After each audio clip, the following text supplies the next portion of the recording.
Well, hello there, everybody. Today we are going to get started making some snowflake quilts as our first winter project. So today we are going to be using some black paper for our background. And the very first thing that we are going to be doing is with something white. So a white crayon or a white colored pencil. We are going to need to put our name and class code on the back of our paper because it is a little bit harder to see on black paper. So this is the back. I've put my name on there, so make sure you have your name and class code on the back before you flip your paper over to the front. All right, so now that my name is on the back, I am ready to get started.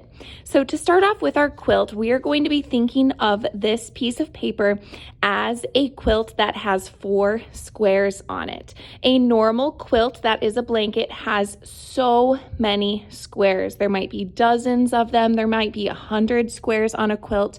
Ours is going to be small, so we just have room for 4.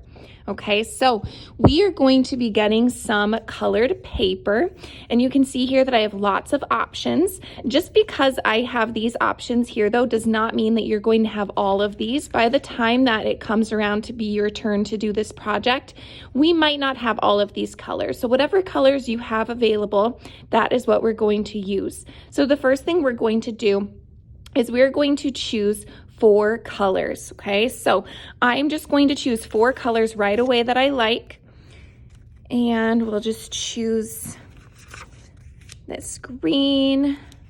I really like this pink, and I also really like the orange. So I'm going to start out with these 4 colors.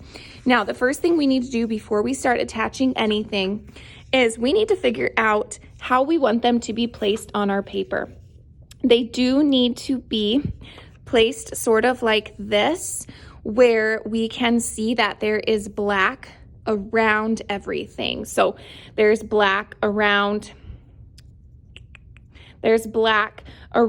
all of the pieces of paper. So when we glue them on, they're going to look something like this, so that it kind of looks like there is a frame in between each one. So it kind of looks like this is a photo, a picture frame with 4 different pictures in it is the best way I can think of to tell you guys about it. So it will look like this. So to get it to be attached, we are going to be using some glue.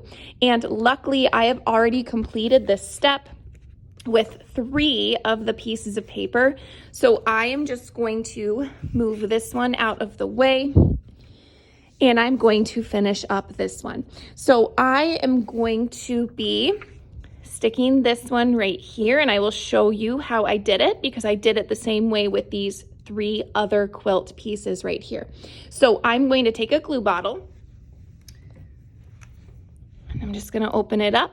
And we don't need to do as many dots as we normally would with our glue dots. And we do dot, dot, not a lot.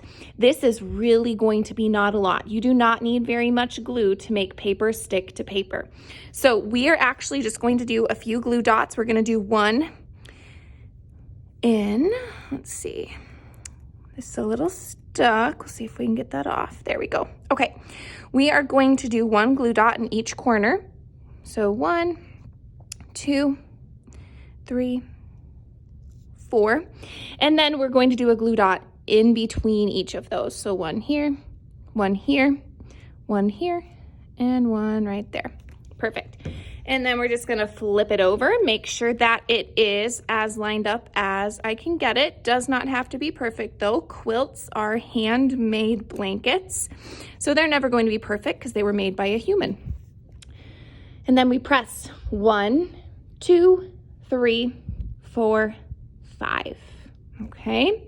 And then I'm just going to shake that to make sure that it is nice and stuck, and it looks like it is. And so that completes the first step.